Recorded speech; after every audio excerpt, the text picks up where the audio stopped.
Nedrept să ascultăm în Sfânta Evanghelie, pace tuturor. Și Duhului Tău. Din Sfânta Evanghelie, după Sfântul Evanghelist Luca, citire. Slavă ție, Doamne, slavă ție! Să luăm aminte.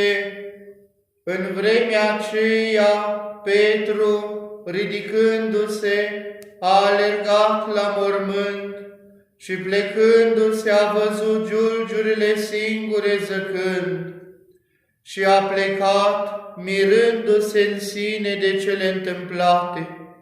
Și iată, doi dintre ucenici mergeau în aceea zi la un sat care era departe de Ierusalim, ca la 60 de stadii, al cărui nume era Emaus. Și aceia vorbeau între ei despre toate întâmplările acestea. Și pe când vorbeau și se întrebau între ei, însuși Iisus, apropiindu-se, mergea împreună cu dânsii, dar ochii lor erau ținuți ca să nu-L cunoască. Atunci El le-a zis: ce sunt cuvintele acestea pe care le schimbați între voi în drumul vostru și de ce sunteți triști? Și răspunzând, cel al cărui nume era Cleopa, a zis către el: tu singur ești străin în Ierusalim și nu știi cele ce s-au întâmplat în el zilele acestea? Și el le-a zis: care? Iar ei au răspuns: cele despre Iisus Nazarineanul, care era proroc puternic în faptă și în cuvânt înaintea lui Dumnezeu și a întregului popor, cum l-au osândit la moarte și l-au răstignit arhiereii și mai marii noștri. Noi însă nădăjduiam că El este Cel ce avea să izbăvească pe Israel. Și cu toate acestea, a treia zi este astăzi de cât s-au petrecut acestea. Dar și niște femei dintre ale noastre ne-au înspăimântat, ducându-se dis de dimineață la mormânt și negăsind trupul lui, au venit zicând că au văzut arătare de îngeri care le-au spus că el este viu. Iar unii dintre noi s-au dus la mormânt și au găsit așa precum spuseseră femeile, dar pe el nu l-au văzut. Atunci el a zis către ei: o nepricepuților și zăbavnicilor cu inima, ca să credeți toate câte au spus prorocii. Nu trebuia oare ca Hristos să pătimească acestea și să intre în slava sa? Și începând de la Moise și de la toți prorocii, le-a tălcuit lor din toate Scripturile locurile cele scrise despre el. Și s-au apropiat de satul unde se duceau, iar el se făcea că merge mai departe. Dar ei îl rugau stăruitor zicând: rămâi cu noi că e spre seară și s-a plecat ziua, și a intrat să rămână cu ei. Și când a stat împreună cu ei la masă, luând el pâinea, a binecuvântat-o și frângând le-a dat lor. Atunci s-au deschis ochii lor și l-au cunoscut, dar el s-a făcut nevăzut de lângă ei. Și au zis unul către altul: oare nu ardea în noi inima noastră când ne vorbea pe cale și când ne tălcuia Scripturile? Și ridicându-se în ceasul acela, s-au întors la Ierusalim și au găsit adunați pe cei 11 și pe cei care erau împreună cu ei, care ziceau că a înviat cu adevărat Domnul și s-a arătat lui Simon. Și ei au spus cele petrecute pe cale și cum a fost cunoscut de ei la frângerea pâinii. Slavă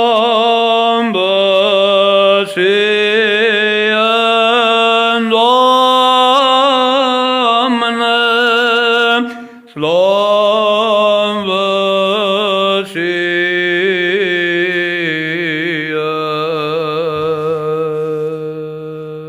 În numele Tatălui și al Fiului și al Sfântului Duh. Amin. Iubiți credincioși, Hristos a înviat. Adevărat că a înviat. Iată așadar că am ajuns cu ajutorul lui Dumnezeu în Sfânta zi de marți din săptămâna luminată și așa cum este rânduiala bisericii noastre, s-a citit la Sfânta Liturghie o Evanghelie, un text din capitolul 24 al Evangheliei după Sfântul Evanghelist Luca, anume acea întâmplare de după învierea Mântuitorului Iisus Hristos, când Mântuitorul îi se arată la doi ucenici de-ai săi. Știm doar numele unuia dintre ei, era numele lui Cleopa, celălalt fiind necunoscut cu numele, dar cercetătorii și bibliștii spun că de fapt era Sfântul Evanghelist Luca, cel care și-a tăinuit numele aici, în această descriere a întâlnirii lor cu Mântuitorul Iisus Hristos, cel care înviase din morți. Dar ca să înțelegem mai bine cele ce sunt descrise de Sfântul Evanghelist Luca, putem apela de pildă la cea mai veche Evanghelie pe care o avem, anume textul Evangheliei după Sfântul Evanghelist Marcu. A fost, așa cum v-am mai spus, și la catehezele biblice pe care le-am făcut în această parohie. A fost așadar prima Evanghelie scrisă și prima Evanghelie care a fost compusă este cea a Sfântului Evanghelist Marcu. Știm că Evanghelia aceasta are 16 capitole și se termină în Sfânta Scriptură cu versetul 20 la capitolul 16. Însă textul original al Evangheliei după Marcu, la capitolul 16, are doar 8 versete, ultimul fiind acesta: și ieșind, ucenicii au fugit de la mormânt, și mironosițile au fugit de la mormânt, că erau cuprinse de frică și de uimire și nimănui n-au spus nimic, că se temeau. Însă, ceea ce leagă această relatare a Sfântului Evanghelist Marcu de ceea ce ne prezintă Evanghelia după Sfântul Luca este versetul 12, adăugat de unii copiști ulterior, pentru că, așa cum bine am văzut, în capitolul 16, la versetul 8, se spune doar că acele femei speriate că nu au găsit în mormânt trupul Mântuitorului, au fugit și n-au spus nimănui nimic, că se temeau. Și atunci au venit copiștii, cei care se îndeletniceau cu Sfânta Scriptură și cu textele acestea și cu copierea manuscriselor biblice într-o perioadă în care nu ajunsese tiparul, și aceștia au adăugat relatări ale învierii de la ceilalți sfinți evangheliști, de la Sfântul Evanghelist Ioan, de la Sfântul Evanghelist Luca și de la Sfântul Evanghelist Matei.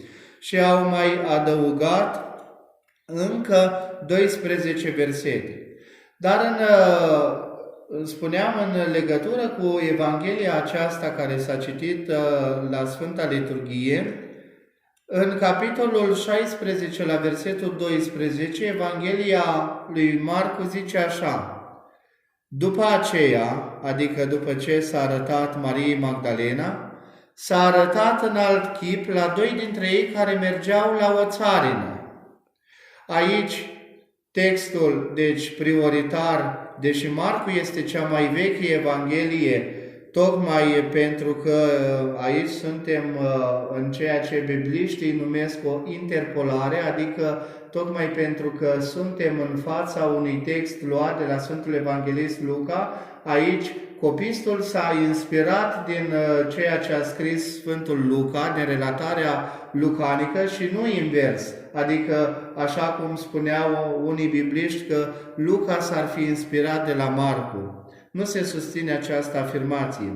Însă, dacă ne referim la Evanghelia și la această relatare, la ceea ce s-a petrecut cu acei doi ucenici în drumul lor către un sat care era departe de Ierusalim, zice ca la 60 de stadii, adică o distanță de aproximativ 11 km și 100 de metri. 60 de stadii atât însemna. Și ei mergeau pe această distanță și dacă ne uităm la nucleul relatării lui Marcu, ne putem întreba ce este important la Sfântul Evanghelist Luca prin descrierea lui Marcu. Adică dacă citim doar acest scurt verset din Sfântul Evanghelist Marcu, din Evanghelia după Marcu, care ne spune, am văzut că s-a arătat în alt chip Mântuitorul la doi dintre ei care mergeau la o țarină. Și ei nu au crezut, desigur. Atât ne spune Evanghelia aici. Important este că, în primul rând, Sfântul Luca ne spune ceva și ne dă un detaliu foarte important, foarte semnificativ pentru noi. Și ne spune așa: ochii lor erau ținuți cu putere ca să nu-L cunoască. De ce? Ca să înțelegem de ce spune Sfântul Evanghelist Luca așa, că doar nu mergeau oamenii aceia cu ochii închiși pe drum și dacă au stat cu Mântuitorul Iisus Hristos o perioadă lungă din viața Mântuitorului pe pământ, trebuiau să-L cunoască, trebuiau să știe, trebuiau să-L vadă în mod normal. Noi așa zicem, că în mod normal asta trebuia să se întâmple. Dar dacă citim relatările învierii din alte Sfinte Evanghelii, de la Sfântul Matei, de pildă de la Sfântul Ioan, vedem că era o obișnuință printre cei apropiați ai Mântuitorului Iisus Hristos ca El să nu fie cunoscut. De pildă, în capitolul 28, la versetul 17 al Evangheliei după Matei, zice așa: văzându-L, i s-au închinat ei care se îndoiseră atunci când Mântuitorul a venit și a stat în mijlocul lor. Apoi, iarăși, Sfânta Evanghelie după Ioan, capitolul 20, versetul 14, zice așa: zicând acestea, ea s-a întors cu fața și a văzut pe Iisus stând, dar nu știa că este Iisus. Când o întreabă Mântuitorul pe acea mironosiță: femeie, de ce plângi? Pe cine cauți? Ea îi spune că au luat pe Domnul din mormânt și nu știu unde l-au pus. Și atunci Mântuitorul o cheamă pe nume, Maria, iar ea îi zice în evreiește Rabuni, adică învățătorule, și Mântuitorul continuă și îi spune: nu te atinge de mine, căci încă nu m-am suit la Tatăl meu. Mergi la frații mei și le spune că mă sui la Tatăl meu și la Tatăl vostru, la Dumnezeul meu și la Dumnezeul vostru. Iată așadar din nou că prima dată nici acea femeie care a fost foarte apropiată, era din grupul femeilor care mergeau alături de Mântuitorul Hristos și ascultau cuvintele mântuitoare, nici dânsa nu l-a cunoscut. Apoi iarăși, Evanghelia după Sfântul Ioan, la capitolul 21, versetul 4, ne arată cum ucenicii erau la țărmul mării, tot în perioada aceasta de după învierea Mântuitorului Iisus Hristos, și zice că făcându-se dimineață, Iisus a stat la țărm, dar ucenicii îl priveau și nu știau că este Iisus. Din nou, nu îl cunoșteau. Ce înseamnă așadar prin toate aceste descrieri că ei nu puteau să îl vadă? sau nu puteau să îl cunoască, mai bine spus. Înseamnă că Sfântul Evanghelist Luca, atunci când ne spune că ochii lor erau ținuți, însemnau că ei nu puteau să-L identifice. Și acum putem să ne întrebăm, oare i-a împiedicat Dumnezeu să îl vadă? Răspunsul este nu. Atunci ce este important? Atunci când dorim să aflăm răspunsul la această întrebare, de pildă, am găsit un comentariu edificator în această privință. În noua traducere a Bibliei de la Ierusalim, zice așa: trupul celui înviat al Mântuitorului Iisus Hristos, deși a rămas identic cu El însuși, se află într-o stare nouă, care schimbă forma exterioară și care depășește condițiile senzoriale ale lumii. De aceea, spune mai departe Sfântul Evanghelist Ioan la capitolul 20, versetul 19, fiind seară, în ziua cea din-tâia săptămâni și ușile fiind încuiate, acolo unde erau adunați ucenicii de frica iudeilor, a venit Iisus, a stat în mijlocul lor și le-a zis: pace vouă. Așadar, Mântuitorul a intrat la ei prin ușile încuiate și nu a alterat nici ușile și nici spațiul de acolo. De ce? Pentru că vedem aici o realitate.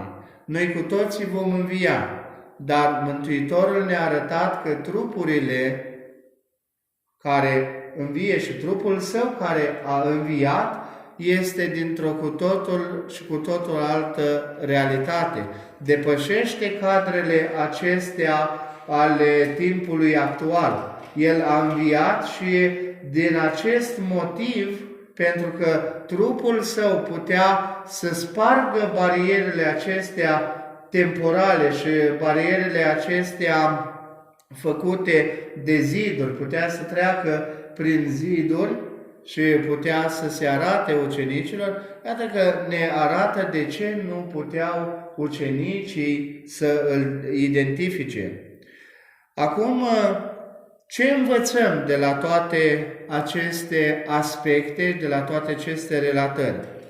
În primul rând, sunt momente ca acela de la Emaus, când ucenicii erau triști și vorbeau despre patimile Mântuitorului, și avem și noi momente de acestea când ne întrebăm unde este Dumnezeu în cele mai tragice clipe.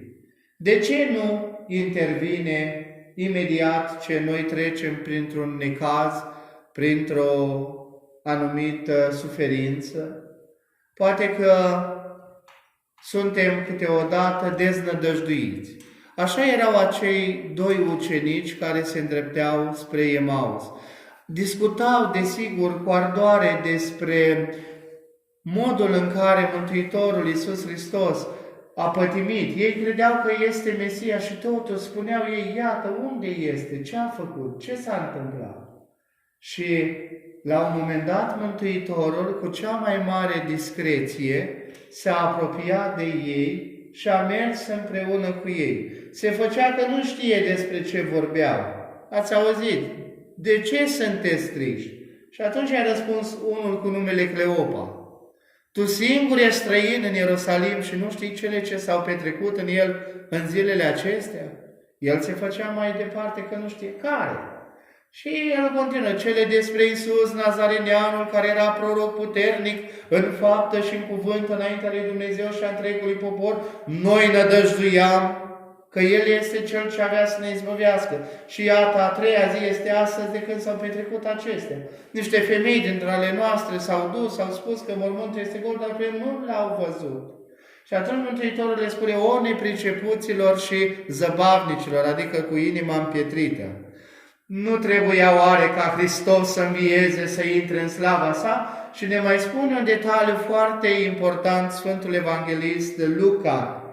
Aici spune în felul următor: le-a tălcuit lor din toate Scripturile locurile care erau despre El. adică toată Scriptura Vechiului Testament, tot ceea ce aveau evreii și desigur știau textele acestea foarte bine, se referea la venirea în lume a Mântuitorului Iisus Hristos.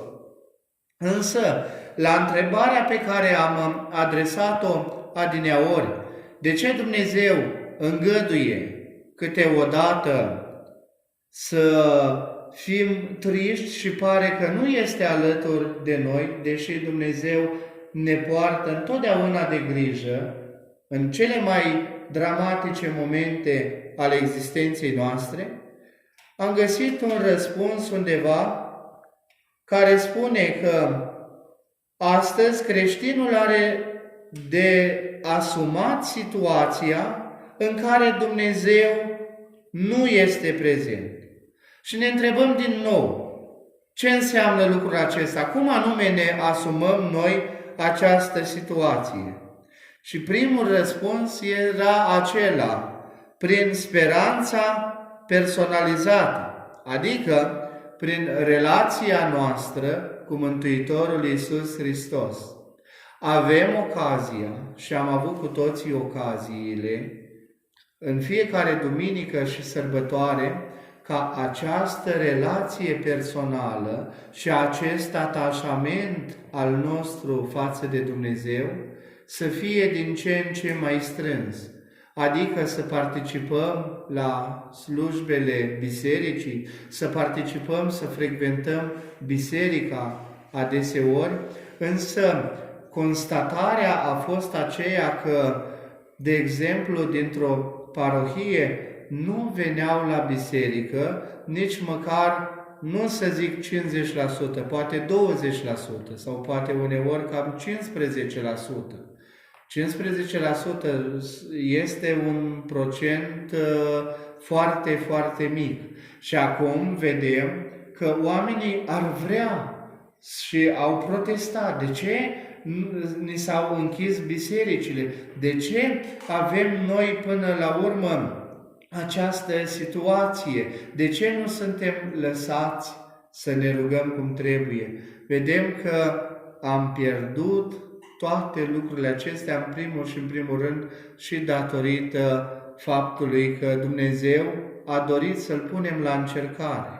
Să-L punem la încercare, că El ne ajută întotdeauna, așa spune și în Sfânta Scriptură, în foarte multe rânduri. Dumnezeu vrea să ne încerce atașamentul, fidelitatea noastră față de Dânsul, însă noi câteodată uităm și venim doar atunci când avem nevoie, ca și cum Dumnezeu ne-ar răspunde nouă mecanic și ca și cum doar atunci ne mai aducem aminte de Dumnezeu. Este o realitate tristă, dar iată că ea este prezentă în cotidianul nostru, în viața noastră. Ea este legată de ceea ce noi am săvârșit. Sperăm ca după toată această perioadă credincioșii și creștinii să își revină în sine, să vadă unde au greșit și să nu ignore posibilitatea participării în număr mare la Sfintele Slujbe, dar nu doar o participare așa detașată, ci o participare implicată. Participarea implicată înseamnă comuniune. Ați văzut că Mântuitorul Iisus Hristos a intrat în dialog cu acei doi ucenici și nu a intrat în dialog cu dânsii așa oricum, ci pentru că inimile lor și sufletele lor ardeau de dorul Mântuitorului Iisus Hristos. Nu îl mai aveau, dar i-au rămas credincioși și de aceea Dumnezeu le-a oferit această experiență. De aceea Dumnezeu s-a arătat într-un mod deosebit și a mers împreună cu dânsii, i-a încurajat și apoi, ca să vadă dacă fidelitatea față de dânsul este cea adevărată, se făcea că merge mai departe. Însă ați văzut ce spune Sfântul Evanghelist Luca? Ei îl rugau stăruitor. Deci de aici trebuie să învățăm și un alt lucru, că rugăciunea noastră trebuie să fie o rugăciune stăruitoare. Nu este suficient așadar să îl căutăm pe Dumnezeu doar atunci când avem nevoie sau din când în când, ci să stăruim și să ne nevoim în mod continuu ca să fim auziți de Dumnezeu. Și abia după ce a fost rugat Mântuitorul Iisus Hristos stăruitor, abia după aceea ne spune textul Sfintei Evangheliei că a intrat pe seară în casa lor să mănânce cu ei. Și s-a întâmplat acolo un eveniment foarte important. Zice că a luat pâinea, a binecuvântat, a frânt și le-a dat lor. Imediat ei au mâncat din acea pâine și el s-a făcut nevăzut de lângă dânsi. Și a fost o întrebare care a circulat în unele cercuri ale bibliștilor și în unele cercuri care au dorit să explice unde anume a dispărut Iisus Hristos, unde anume s-a dus. Și unul din cele mai plauzibile răspunsuri este acela că El a intrat în pâine și pâinea aceea a devenit Euharistie, împărtășanie pentru acei doi ucenici care fuseseră fideli, care s-au rugat stăruitor. Este o lecție pe care noi o învățăm. Înainte de Sfânta Împărtășanie trebuie să ne rugăm stăruitor și odată ce am primit să credem cu adevărat că acolo este trupul și sângele Mântuitorului Iisus Hristos și mai mult decât atât, să avem conștiință, să conștientizăm că Hristos locuiește în noi. Ori noi ne-am făcut așa ca un chivot care îl purtăm pe Dumnezeu. Și așa cum un chivot este un obiect sfințit și este un obiect frumos și strălucește din toate punctele de vedere, așa trebuie să strălucească și trupurile noastre prin virtuți, prin îndepărtarea de tot răul, prin anularea atât cât putem noi să facem a tot ceea ce ne dăunează sufletelor noastre ca să ne împăcăm cu Dumnezeu și ca să fim fii ai Săi adevărați. Să ne întărească așadar Bunul Dumnezeu în credință, să ne dăruiască pace și bucurie și mai mult decât atât să fim întotdeauna responsabili cu viața noastră, cu atitudinile noastre, cu faptele noastre, slăvindu-L pe Dumnezeu întotdeauna, pe Tatăl, pe Fiul și pe Sfântul Duh, căreia fie mărirea în vecii vecilor. Amin. Hristos a înviat! Adevărat a înviat!